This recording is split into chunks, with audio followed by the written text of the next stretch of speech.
안녕하세요. 와인의 장훈석입니다. 네, 와인의 이준형입니다. 예, 미국의 경제 지표에 대해서 지금 알아보고 있고요. 두 번째 시간인데 첫 번째로 시카고 PMI에 대해서 먼저 알아보도록 하겠습니다. 네.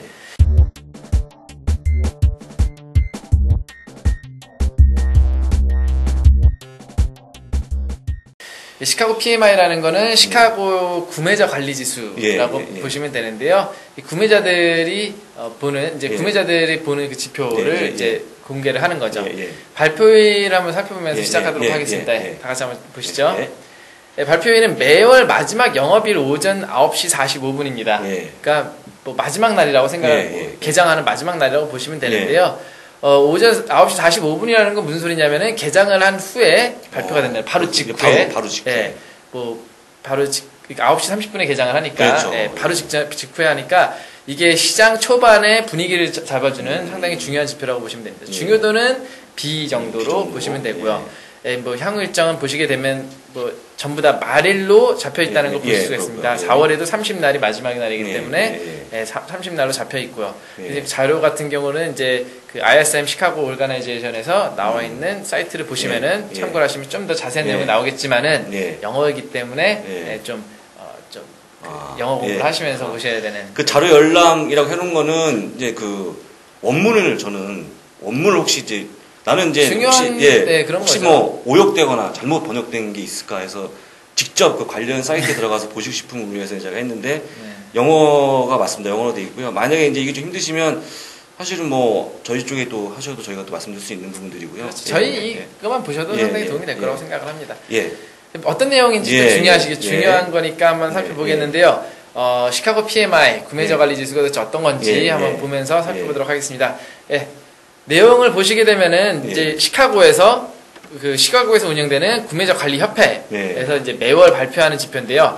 이 시카고 구매자 관리 협회 지수라고 뭐 불리는 이유는 이제 역시나 뭐 구매에 관련된 그런 그 상황을 말해주는 건데 이 시카고 왜 시카고에서 뭐 굳이 발표를 하느냐라고 여쭤보신다면 시카고가 미국 최대 공업지대입니다. 그렇죠. 그래가지고 거기서 제일 이제 제조업 동향이 시카고에서 제일 빠르게 이제 측정이 되고 시카고에서 느껴지는 이 동향 지표가 미국을 대표한다고 할 수 있는 그런 건데요. 이 지표를 보게 되면은 0에서 100까지 이 지표가 움직인다고 보시면 됩니다. 그래서 가운데인 52 이제 딱 가운데로 기준을 둬가지고 50 이상으로 넘어가면 경기가 확장되는 그런 지표 상황이라고 보시면 되고 50 미만이면은 이제 경기가 위축한다라는 보시면 됩니다. 그래서 지금 최근에는 이 위축에서 이제 확장으로 늘어났기 때문에 만약에 찾아보신다면 시카고 PMI가 지금 50 이상으로 유지가 되고 있다라는 걸 보시면 될 것입니다.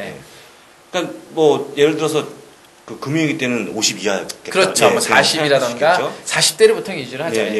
그래서 이제 뭐 판단해 보니까 이제 뭐 전월 수치를 비교해 전월보다 뭐 올라갔느냐 늘었냐 떨어졌느냐 이렇게 좀 보면 될 것 같은데 제조업의 정확한 성장률을 보여주는 그런 부분도 있는 것 같기 때문에 뭐 바로 한번 표를 보면서 진짜 어땠는지 예전에 한번 살펴보도록 하겠습니다. 표 한번 또 살펴보겠습니다. 표를 보시게 되면은 뭐 아까 전 시간에 말씀드렸지만은 이 리세션은 색깔이 칠해져 있는 부분이 리세션이고요. 그래서 뭐 어느 지표를 보는 리세션은 똑같은 뭐 위치에 있다는 걸 보실 수가 있고요. PMI가 이제 구매자 관리 지수 얼마나 구매가 되고 있는지, 프라이스는 이제 구매하는 그 가격대, 뭐 물가라고 보시면 되겠죠. 그렇죠. 물가의 흐름에 따라서 움직이는데 최근에는 이제 물가가 오르면서도 불구하고 구매가 늘어나는. 그러니까 경기가 회복세로 돌아서면서 리세션이 끝나기 때문에 물가도 살짝 올라주면서 또 구매도 그만큼 또 많이 올라주는 그런 현상을 볼 수가 있는데요. 사실은 이렇게 움직이지가 잘 않습니다. 원래는 이렇게 안 움직이고 물가가 비싸지면 비싸질수록 구매도 좀 저렴해지는 좀 저조해지는 그런 모습을 원래 띄는데 이번의 케이스 같은 경우 좀 특별한 케이스인 이유가 뭐냐면은 경기가 급격히 이제 회복이 되면서 가격과 구매가 같이 늘어나는 그런 모습을 보여줄 수 있는데 그 전에 보시게 되면은 가격은 오르더라도 구매가 그렇게 따라 올라주진 않는 그런 모습을 볼 수가 있죠. 원래는 이런 게 정상입니다. 이런 게 정상인데 최근에 같이 오르는 모습은 경기가 회복되는과 함께 이런 현상을 띠는 거라고 보실 수가 있습니다. 그리고 아까 말씀하셨다시피 여기 이제 그 50을 기준으로 놓고 봤을 때 금융위기 때는 거의 뭐 30 초반까지도 그렇죠. 10원까지도 예, 갔었을 정도로 네. 상당히 위축되는 그런 현상을 좀 보였었고요. 최근에 급속도로 좀 호전되고 있는 네. 그런 모습을 볼 수 있을 것 같습니다. 자, 그럼 이제 오늘 두 번째 예, 또 말씀해 주시죠. 어떤 지표인지. Construction Spending이라 그래가지고 네, 네. 건설 지출이라고 네, 건설 지출. 보시면 되는데요. 네. 이 건설 지출이 최근에 또 중요도로 저희가 이제 나중에 보시면 D라고 이제 나왔는데 최근에는 상당히 큰 예, 상당히 예. B 플러스까지도 네. 볼 수 있는 네, 그렇죠. 중요도를 보는데 예. 한번 살펴보면 예, 이제 예, 차트 예, 보시면 예. 살펴보죠. 컨스트럭션 스펜딩이라는 거 일단은 2개월 전 데이터를 매월 첫 영업일 오전 10시에 발표된다는 건데요. 그렇죠. 아까 말씀드렸듯이 2개월 전이라는 건 지금 4월이니까 2월 달 거를 발표를 해주면 예, 하는 예, 것으로 볼 수 있고요. 예. 아까 전에 그 구매자 관리 지수와는 달리 매월 첫 영업일이죠. 예. 그래서 제일 매월 시작했을 때 제일 처음 나오는 지표 중에 하나라고 보시면 되는데요. 중요도가 여기 D라고 나왔지만 아까 제가 말씀드렸듯이 거의 B 플러스라고 볼 수 있다는 이유는 뭐냐면은 컨스트럭션이라는 거 뭐냐면 이제 그 건축을 하는 거잖아요. 그렇죠. 건축이 많이 만들어지면 건축이 많이 늘어나면 늘어날수록 이 지출이 늘어난다는 거예요. 그렇죠. 근데 경기가 살아난다는 건 무슨 얘기냐면 경기가 살아나면 제일 먼저 반응하는 게 건설 쪽이거든요. 예. 근데 건설 쪽이 지출이 늘어난다는 건 건설이 많아지고 그렇죠. 많아지니까 그렇다면 경기가 살아난다는 거 미리 예측할 수 있는 그런 예. 지표라고 보시면 되는데 예. 뭐 향후 일정 보시게 되면은 4월은 벌써 첫 영업일이 끝났기 때문에 이미 발표가 됐고요. 그리고 5월, 6월, 7월 이렇게 이제 나올 텐데 보시게 되면 이제 아까 전에는 다르게 초반에 1일, 뭐 2일, 3일 이런 때 이렇게 발표된다는 거 보실 수가 있고요.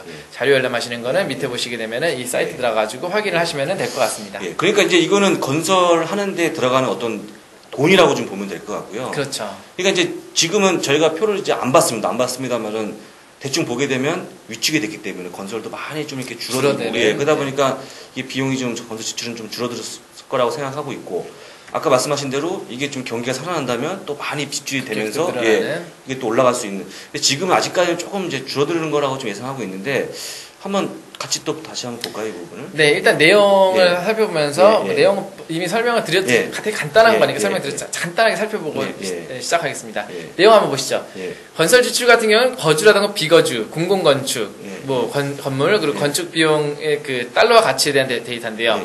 뭐 건축도 중요하고 거주도 중요하고 비거주도 중요하지만 공공건물도 있다라는 걸 확인하셔야 될 것 같습니다. 밑에 보시게 되면은 거의 다 마이너스 맞네요. 진짜. 예, 뭐 그 작년 10월이죠. 10월부터 이렇게 쭉 보시면 되는 건데 작년 10월에는 플러스였어요. 하지만 다시 마이너스로 돌아서는데 여기서 중요한 건 뭐냐면은 이 토탈을 보시는 게 아니고 세부화된 그런 내용을 보셔야 되는데요. 이 아까 말씀드린 거주 비거주인데 이 프라이빗에서도 거주, 레지던셜이 거주고 넌 레지던셜이 비거주 그리고 퍼블릭 공공건축인데요. 이 프라이빗이 이제 그런 레지던셜이냐 거주냐 비거주냐가 이제 프라이빗이고 공공건축은 이제 정부라던가 뭐 아니면은 뭐 일반 건물들 그 상가들이 들어가 있는 그런 건물들을 보시게 되는데 여기서 유난히 레지던셜 이런 그 주택 거주 쪽이 비용이 많이 늘어났어요. 근데 아까 말씀드렸듯이 이 내용들을 살펴보게 되면은 10월 달에는 이 거주가 많이 늘어난 이유를 굳이 살펴보자면은 일단은 겨울이 오기 전에 많은 또 이런 건축들이 이루어지기 때문에 이때 또 많이 플러스가 났다고 보시면 되고요. 그리고 겨울이 다가오면 다가올수록 건축이 줄어들거든요. 그렇기 때문에 건축 지출이 또 줄어들게 되는 그런 날씨와도 상당히 큰 요인이 있는 그런 것이라고 보면 되고요. 11월, 12월 이때 많이 춥고 경기도 안 좋기 때문에 마이너스를 기록한다고 보시면 되고요. 네, 그리고 이제 2월 달까지 최근에 발표가 됐는데 아직까지는 크게 플러스로 돌아서지는 않고 있는 모습이라고 보시면 됩니다. 이 비거주는 일반 점포라고 생각하시면 됩니다. 상업용 건물, 그렇죠, 네. 가게 이런 거라고. 가게에서 자면 거주가 되나요? 같이 살면서 또 그렇게 보시면 좀 될 것 같고요. 근데 이걸 어떻게 판단하는 겁니까? 이게 보게 되면은 건설 경기에 대한 거를 원래는 나타내는 거지만 최근에는 이제 그 전체적인 경기 흐름에도 또 반영이 된다고 보실 수 있습니다. 근데 원래는 건설 경기에 대한 이제 그런 향후 전망치인데요. 건설 지출이 증가시키게 되면은 건설 지출 지표가 증가하게 되고요. 많이 경기가 안 좋거나 전망이 비관적이면은 저희가 지금 보여줄 표에 대해서 나오는데 표 한번 보시면서 바로 근데 표를 이제 넘어가게 되면은 지금 여기 차트가 나오는데요. 보시기엔 당연히 뭐 하락을 했겠죠. 예, 그렇죠. 리세션일 때마다 이제 하락을 하는 걸 보실 수가 예, 있는데요. 예, 최근에 뭐 버블이 많이 끼면서 예, 주택 예. 버블 때문에 이제 쭉 하락을 한 걸 보실 수가 있고요. 근데 다시 또 살짝 회복을 하는 모습을 볼 수가 있는데요. 경기가 안 좋거나 전망이 비관적이면은 이렇게 폭락을 한다라는 것을 보실 그렇죠. 수가 있을 겁니다. 그러니까 그 건축에 관련된 비용을 지출을 안 하는 거죠. 그렇죠. 일단 경기가 만들 필요가 없으니까. 꽁꽁 얼어붙었기 때문에 네. 뭐 거주든 비거주든 공공 건물은 다 위축이 되기 때문에 네. 지금 보시다시피 이제 차트가 쫙 떨어지는 그런 그렇습니다. 모습을 보였고요. 그 다음에 이제 좀 나눠서 거주 비거주, 그러니까 거주하는 거는 이제 우리가 뭐 얘기하는 아파트나 일반 주택, 비거주는 이제 상업용 건물, 점포, 가게 이걸 나타내는 건데 이 두 가지를 한번 좀 놓고 볼 건데 이 차트가 좀 재밌습니다. 왜냐면 아까까지는 이제 그 왼쪽에서 오른쪽으로 쭉 날짜 가는데 이거는 거꾸로 오른쪽에서 왼쪽으로 쭉 가는 건데 보시게 되면 좀 그 쉽게 알 수 있을 것 같은데 좀 설명해 주시죠. 한번 차트 보면서 설명하겠습니다. 차트를 보시게 되면은 여기 뭐 아까 전에는 리세션이라 가지고 오른쪽에 있잖아요. 이거 차트가 좀 왼쪽으로 흘러간다고 생각하시면 돼요. 오른쪽에서 왼쪽으로 오른쪽에 이제 95년도, 98년도 이렇게 쭉 가는데요. 일단 리세션이라는 위치는 아셔야 되고요. 그리고 이제 레지던셜, 이제 거주, 그리고 런 레지던셜이 이제 오렌지색으로 비거주인데요. 비거주를 보시게 되면은 최근에 비거주가 리세션 가기 직전에 하락했다가 급격히 증가를 하게 됩니다. 리세션 맞기 전에. 왜 그러냐면은 경기가 그만큼 좋았다라는 거죠. 그렇죠. 좋으면서 이제 뭐 가게라던가 이런 쪽으로 경기가 좋기 때문에 많이 늘어나면서 지출이 비거주 쪽으로 많이 늘어나게 되죠. 그러면서 리세션을 맞게 되면은 뭐 소비가 줄어들고 경기가 안 좋기 때문에 이런 더 이상 뭐 상가 같은 거 만들 필요가 없으니까 줄어들게 되고, 반면에 이제 레지던셜 거주 같은 경우를 보게 되면은 뭐 버블이 예전부터 쌓이는 그런 모습을 볼 수가 있어요. 계속 해가지고 있다가 버블이 계속 늘어다가 무슨 일이 일어났냐, 2007년도에 무슨 일이 일어나냐면은 주택 버블이 터졌죠. 그렇죠. 그러면서 이 주택 쪽으로 쏟아졌던 자금들이 확 줄어들게 되면서 엄청나게 쭉 빠지게 되죠. 그 전까지만 해도 꾸준히 자금이 들어왔었거든요. 오히려 뭐 해외에서도 자금이 쏟아져 들어올 정도로 주택 가격이 늘어났기 때문에 많이 자금이 지출이 됐었는데, 그 주택 경기가 무너지기 시작하면서 오히려 상가보다 더 빨리 하락을 하기 시작을 하죠. 이렇게 쭉 하락을 하는데 최근에 다시 상승하는 모습을 볼 수가 있어요. 이게 왜 이렇게 또 상승을 하느냐? 뭐 저희가 아까 뭐 보시게 되면 저희가 이제 주택 경기에 대해서 회복세에 대해서 말씀을 드렸지만 여러 가지 프로그램이 나오고 있어요. 여러 가지 프로그램들 정부에서 이제 보여주면서 뭐 주택을 사게 되면은 이런 혜택을 드립니다. 뭐 팔면 이런 혜택, 뭐 새로 주택을 자련하는 사람들은 면세를 해드립니다. 이런 게 나오기 있기 때문에 또 새로운 주택 경기가 살아나면서 이제 주택 쪽으로 이제 그 지출이 많이 되는 그런 모습을 볼 수 있습니다. 그렇군요.